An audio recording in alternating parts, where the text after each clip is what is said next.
फक्त 358 शिक्षकांनाच त्या ठिकाणी पात्र करण्यात आलेले आहे। तर ही गोष्ट खरी आहे का? सभापती महोदय, हा अपंग शाळेतील शिक्षकांविषयीचा हा प्रश्न आहे। राज्यामध्ये अपंग समावेशक शिक्षक योजना माध्यमिक स्तर अंतर्गत या राज्यामध्ये 1358 विशेष शिक्षकांच्या त्या ठिकाणी पात्रता पडताळणी प्रक्रियेमध्ये फक्त 358 शिक्षकांनाच त्या ठिकाणी पात्र करण्यात आलेले आहे। तर ही गोष्ट खरी आहे का?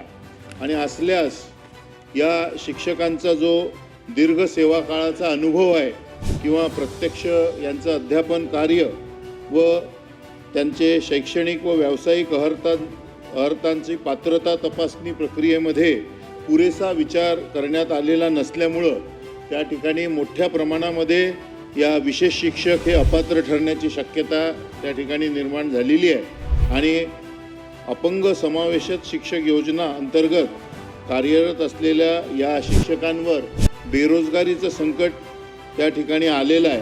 तर मला या ठिकाणी हे विचारायचं आहे, ही बाब खरी आहे काय?